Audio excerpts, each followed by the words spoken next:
اللہ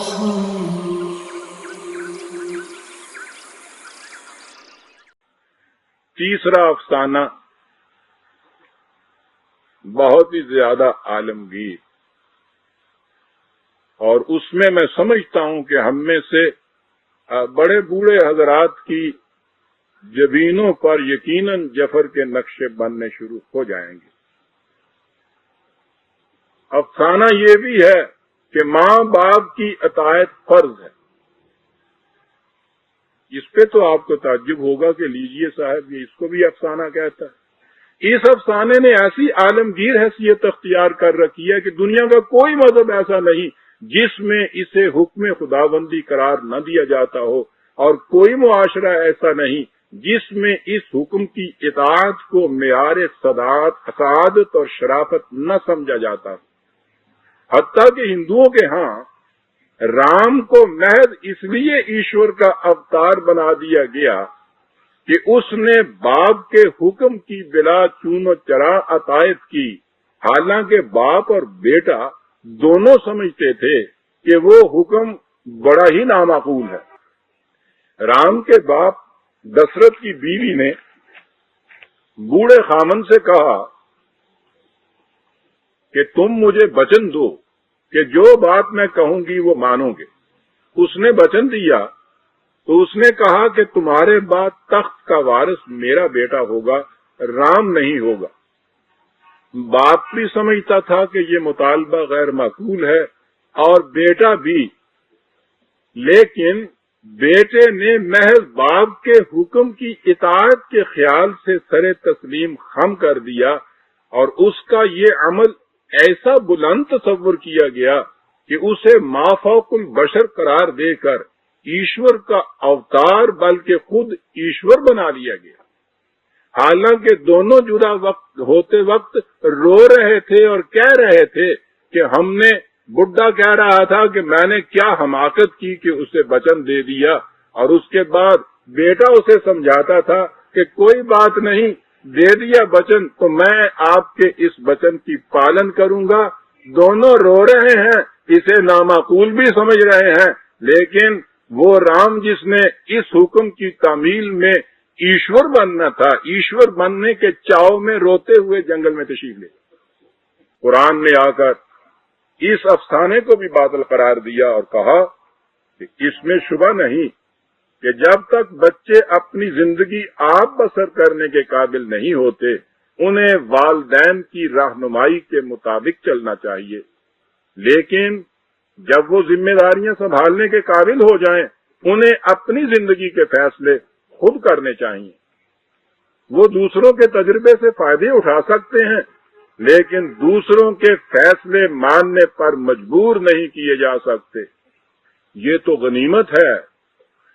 کہ دنیا نے ماں باپ کی اطاعت فرض ہے کہ عقیدے کو محض نظری یا انفرادی حد تک رکھا۔ اگر عملاً ہر آنے والی نسل جانے والی نسل کے فیصلوں کی اطاعت کرتی رہتی تو دنیا آج وہی ہوتی جہاں پہلا انسان تھا، اس سے ایک قدم آگے نہ بڑھ سکتی۔ قرآن نے آ کر کہا کہ زندگی اپنے ارتقائی منازل طے کرتی آگے بڑھتی جا رہی ہے، اس لیے ہر دور کے تقاضے سابقہ دور سے مختلف ہوتے ہیں، لہذا ہر نسل کو اپنے دور کے تقاضوں کے مطابق اپنے لیے آپ فیصلے کرنے چاہیے۔ اطاعت صرف احکام و اقدار خداوندی کی ہے۔ یہی وجہ ہے کہ قرآن کی روح سے ماڈل کسی رام کی زندگی کا نہیں، حضرت ابراہیم علیہ السلام کی زندگی کا ہے، جس نے کھلے بندوں اپنے باپ سے کہہ دیا کہ اتتخذوا اصناما آلہۃ، کیا تم ان مٹی کی مورتوں کو اپنا خدا بنائے ہوئے ہو؟ انی اراک وقومک فی ضلال مبین، میں دیکھ رہا ہوں کہ تم اور تمہاری قوم کھلی ہوئی گمراہی میں ہو۔ قرآن نے رام کو ماڈل نہیں قرار دیا، ابراہیم کو ماڈل قرار دیا ہے کہ اگر باپ غلطی کرتا ہے تو وہ باپ کو بھی ٹوک دیتا ہے کہ تم سیدھے راستے پہ نہیں چل رہے۔ قرآن نے ماں باپ کے ساتھ حسن سلوک کا حکم دیا ہے، ان کی اطاعت کا نہیں۔ ماں باپ کی اطاعت فرض ہے کہ عقیدے کو آگے بڑھائیے، تو اسلاف کی تقلید کا عقیدہ سامنے آ جاتا ہے، اور اسلاف پرستی کا عقیدہ بھی دنیا میں مسلمہ کی حیثیت اختیار کر چکا تھا کہ قرآن نے آ کر اس حقیقت کو بھی بے نقاب کیا اور کہا کہ یہ کفار کی روش ہے کہ وَإِذَا قِيلَ لَهُمُ اتَّبِعُوا مَا أَنزَلَ اللَّهُ قَالُوا بَلْ نَتَّبِعُ مَا وَجَدْنَا عَلَيْهِ آبَاءَنَا، جب ان سے کہا جاتا ہے کہ جو کچھ خدا نے نازل کیا ہے اس کا اتباع کرو، تو یہ کہتے ہیں کہ نہیں، ہم تو اسی طریقے پر چلتے جائیں گے جس طریقے پر ہمارے اسلاف چلتے چلے آ رہے ہیں۔ اس کے جواب میں قرآن نے کہا اَوَلَوْ كَانَ الشَّيْطَانُ يَدْعُوهُمْ إِلَىٰ عَذَابِ السَّعِيرِ، خواہ انہیں اس طرح شیطان جہنم کے عذاب کی طرف کیوں نہ بلا رہا ہو، یہ اسی راستے پر آنکھیں بند کیے چلے جائیں گے۔ قرآن کریم نے یہ کہا، اور ہم نے اس کے بعد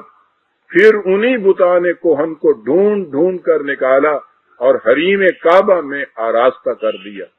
کہیں ماں باپ کی اطاعت فرض ہے کا عقیدہ، کہیں اسلاف کے اتباع کا عقیدہ، اور یہ اتباع اس حد تک کہ بچوں کو یہ پڑھایا جانے لگا کہ خطائے بزرگاں گرفتن خطائے بزرگ جانتے ہیں کہ یہ خطا ہے، غلط ہے جو کچھ وہ کہتے ہیں، جانو سمجھ لو، اور جاننے کے باوجود خطائے بزرگاں گرفتن خطاس یعنی بڑوں کی غلطی پکڑنا بجائے خیش بہت بڑی غلطی اور گناہ ہے۔ نتیجہ یہ کہ جو غلطی 200-400 سال پہلے کہیں ہو چکی تھی وہ اسی طرح مسلسل چلی آ رہی ہے، بلکہ جوں جوں زمانہ گزرتا جاتا ہے وہ اور مقدس بنتی جاتی ہے، اور کوئی شخص اس غلطی کو غلطی کہہ دے تو اس کے خلاف شور برپا کر دیا جاتا ہے۔ یہی ہے ہماری قوم کی وہ ذہنیت جس کی طرف اشارہ کرتے ہوئے علامہ اقبال نے یہ کہا تھا کہ اگر تقلید بود شیوائے خوب، اگر اسلاف کی تقلید کرنا ہی اچھا طریقہ ہوتا تو پیغمبر ہم رہے اجداد رفتے، تو رسول اللہ بھی تو اپنے پھر اجداد کے راستے کے اوپر چلتے، اور قوم کو یہ وارننگ دی تھی کہ یاد رکھو دمادم نقش ہائے تازہ ریزد بیک صورت قرار زندگی نیز، اگر امروز تو پھر تصویر دوشست بخاکے تو شرار زندگی نیز۔ اور یہ در حقیقت ترجمہ تھا نبی اکرم صلی اللہ علیہ وسلم کی اس حدیث طیبہ کا کہ من استوا یوما ہو فہو مغبون، جس شخص کا آج اس کے گزشتہ کل سے زیادہ کامیاب نہیں وہ شخص تباہ ہو گیا۔ سوچئے عزیزان مان، جو رسول صلی اللہ علیہ وسلم یہ تعلیم دے رہا ہو کہ جس شخص کے 2 دن یکساں گزر گئے، جس کا آج کل سے زیادہ ایک قدم آگے نہیں بڑھا وہ تباہ ہو گیا، کیا وہ یہ چیز کہے گا کہ جس طریقے کے اوپر تمہارے اسلاف چلتے آ رہے ہیں تم ان سے ایک قدم آگے نہ بڑھو؟ زندگی ٹھٹر کر جامد ہو کر عزیزان من رہ جائے اگر یہ چیز دنیا کی قومیں اپنا شعار اختیار کر لیں۔ چوتھا افسانہ، عام طور پر سمجھا جاتا ہے کہ مذہب کی دنیا میں چونکہ توہم پرستی عام ہوتی ہے، اس لیے اس قسم کی افسانہ تراشی مذہبیات تک ہی محدود ہوتی ہے، فکر کی دنیا میں افسانے نہیں ہوتے۔ سمجھا یہی جاتا ہے، وہاں حقائق سے بحث ہوتی ہے، لیکن یہ صحیح نہیں۔ فکر کی دنیا میں بھی ایسے افسانے تراشے جاتے ہیں جو مذہبی دیو مالا سے کسی طرح کم ہوش ربا اور تحیر انگیز نہیں ہوتے۔ دنیا فکر میں افلاطون یعنی پلیٹو کا جو مقام ہے اس کا کسے علم نہیں۔ وہ 2500 سال سے جہان حکمت و دانش کا امام تسلیم کیا جاتا ہے، لیکن آپ کو معلوم ہے کہ اس امام عقل و فکر نے کیا افسانہ تراشا؟ اس نے کہا کہ یہ محسوس کائنات جو ہمارے سامنے ہے در حقیقت موجود نہیں، ہر چند کہیں کہ ہے، نہیں ہے۔ اس کائنات سے ماورا ایک عالم امثال، ورلڈ آف آئیڈیاز ہے، وجود اس کا ہے۔ اشیاء کائنات عالم امثال کا سایہ ہے، لہذا عالم تمام حلقہ دام خیال ہے۔ افلاطون کے دلائل اس قدر نگاہ فریب اور اس کی منطق ایسی سحر انگیز تھی کہ اس نے اقوائے عالم کے دماغوں کو مفلوج کر کے رکھ دیا، اور اس کے اس نظریہ کائنات کی بنیادوں پر عجیب و غریب قسم کے مکاتب فکر و مدارس حکمت کی فلک سیر عمارات استوار کی گئیں۔